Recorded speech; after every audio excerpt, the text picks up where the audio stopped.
भारतीय हिंदी ज्ञान में आप सभी लोगों का स्वागत है। मैं आज आप लोगों के लिए एक बहुत महत्वपूर्ण टॉपिक लेकर आई हूँ। इस टॉपिक से एग्जाम में 1 से 2 प्रश्न जरूर आते हैं। आज हम लोग हिंदी व्याकरण में अलंकार के बारे में पढ़ेंगे। अगर आपने अलंकार का पार्ट 1 और पार्ट 2 नहीं देखा है तो उस वीडियो को जरूर देख लें। मैंने उसका लिंक डिस्क्रिप्शन में दिया हुआ है। तो चलिए पढ़ना शुरू करते हैं। पार्ट 1 में मैंने शब्द अलंकार पढ़ाया है और पार्ट 2 में अर्थालंकार में उपमा अलंकार और रूपक अलंकार मैंने उदाहरण सहित पढ़ाया है। अर्थालंकार के कई भेद होते हैं, लेकिन जो एग्जाम की दृष्टि से महत्वपूर्ण है उनको हम लोग पहले पढ़ेंगे। तो आज हम लोग उत्प्रेक्षा अलंकार और अतिशयोक्ति अलंकार और भ्रांतिमान अलंकार को उदाहरण सहित पढ़ेंगे। सबसे पहले पढ़ेंगे उत्प्रेक्षा अलंकार। उत्प्रेक्षा अलंकार की परिभाषा देखते हैं। जहां उपमेय में उपमान की संभावना की जाए वहां पर उत्प्रेक्षा अलंकार है और उत्प्रेक्षा अलंकार को व्यक्त करने के लिए मनु, मानो, मनहु, जनहु, जानो आदि शब्दों का प्रयोग किया जाता है। पिछले वीडियो में मैंने उपमेय और उपमान में अंतर आपको समझाया है। ये भी बताया कि उपमेय क्या होता है और उपमान क्या होता है। उत्प्रेक्षा अलंकार को पहचानने का ये तरीका भी है कि उन पंक्तियों में मनु, मानो, मनहु, जनहु और जानो ये शब्द जरूर दिए होंगे। तो चलिए इनको उदाहरण से समझते हैं। फर्स्ट उदाहरण है हरि मुख मानो मधुर मयंक। उपयुक्त पंक्ति में मानो शब्द का प्रयोग हुआ है, इसलिए यहाँ पर उत्प्रेक्षा अलंकार है।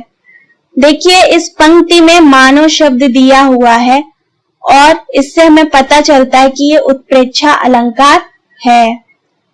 सेकंड उदाहरण है सोहत ओढ़े पीत पट श्याम सलोने गात मनहु नीलमणि सैल पर आतप पर्यो प्रभात।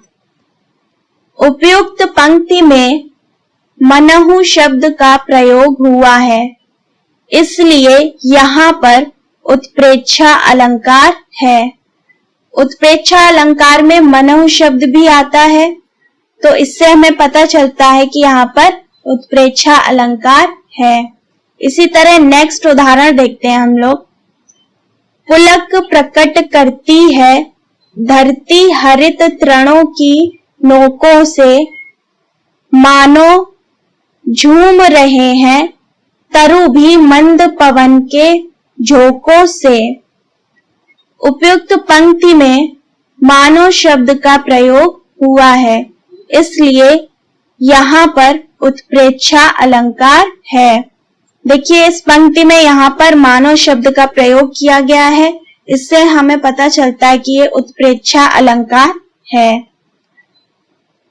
नेक्स्ट हम लोग पढ़ेंगे अतिशयोक्ति अलंकार। सबसे पहले इसकी परिभाषा देखते हैं। जहां पर किसी वस्तु या व्यक्ति के बारे में बढ़ा चढ़ा करके बताया जाता है वहां पर अतिशयोक्ति अलंकार होता है। देखिए कोई भी वस्तु या फिर व्यक्ति है उसके बारे में बताया जा रहा है, तो वहां पर इस तरीके से बढ़ा चढ़ा करके बताया जाता है कि वो चीज असंभव होती है, इसलिए वहां पर क्या होगा, वहां पर अतिशयोक्ति अलंकार होगा। अतिशयोक्ति अलंकार को समझने के लिए हम लोग उदाहरण देखते हैं। फर्स्ट उदाहरण है, देख लो साकेत नगरी है यही, स्वर्ग से मिलने गगन में जा रही।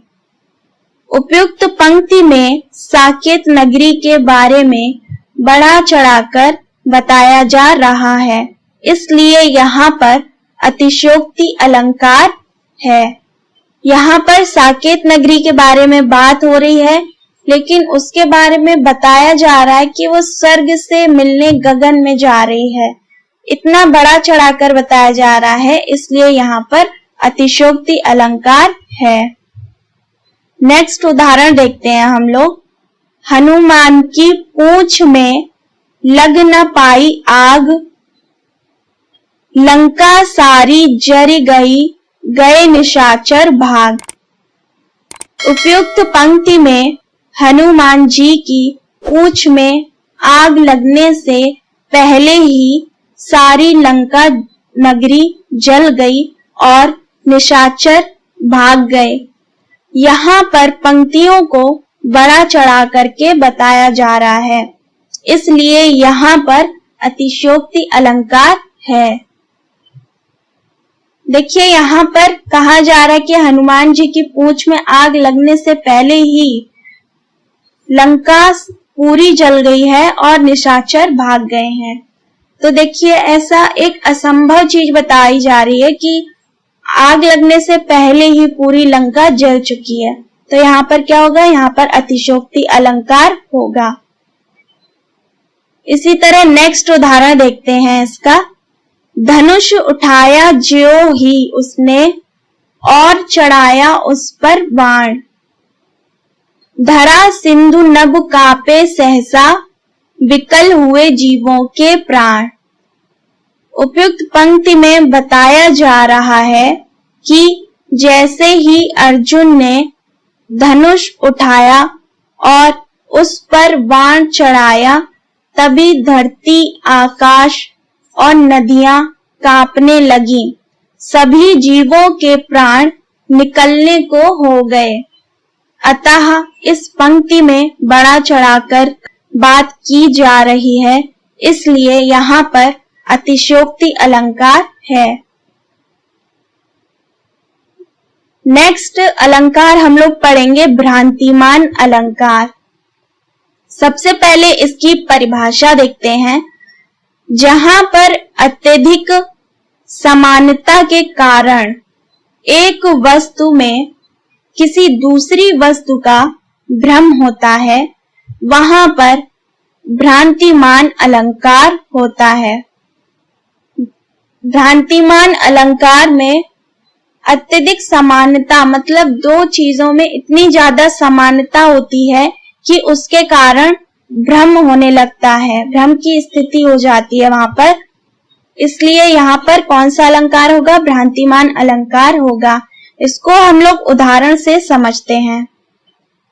फर्स्ट उदाहरण है, पाए महावर देन को, नाइन बैठी आए, फिर जानी महावरी, एड़ी मिलती जाए।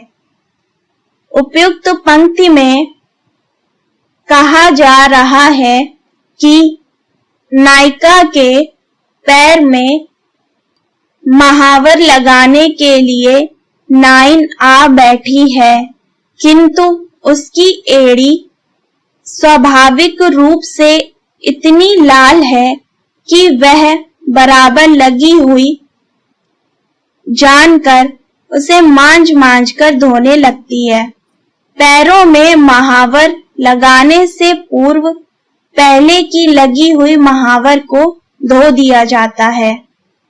तो यहाँ पर भ्रम की स्थिति प्रकट हो रही है, इसलिए यहाँ पर भ्रांतिमान अलंकार है। इसी तरह हम लोग नेक्स्ट देखते हैं उदाहरण। नाक का मोती अधर की कांति से, बीज दाड़िम का समझकर भ्रांति से, देखो उसको ही हुआ शुक मौन है, सोचता है अन्य शुक यह कौन है।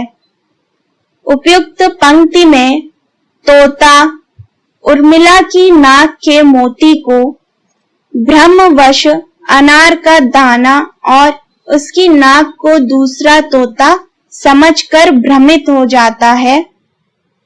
अतः यहाँ पर भ्रांतिमान अलंकार। तो आज के इस वीडियो में हम लोगों ने अर्थालंकार में जो 3 अलंकार हमें पढ़ने थे, उत्प्रेक्षा अलंकार, अतिशयोक्ति अलंकार और भ्रांतिमान अलंकार को हम लोगों ने उदाहरण सहित पढ़ा है। नेक्स्ट वीडियो में जल्दी लेकर आऊंगी जिसमें जितने भी अलंकार अभी बचे हुए हैं उनको उदाहरण सहित समझाऊंगी। तो वीडियो आप लोगों को पसंद आया हो तो लाइक जरूर करिएगा, अपने सभी दोस्तों के साथ शेयर करिएगा। अगर चैनल को सब्सक्राइब नहीं किया है तो जरूर कर लें, बेल आइकन को भी प्रेस करें ताकि मेरी आने वाली हर वीडियो का नोटिफिकेशन आप तक पहुंच सके। तो मिलते हैं नेक्स्ट वीडियो में, तब तक पढ़ते रहिए।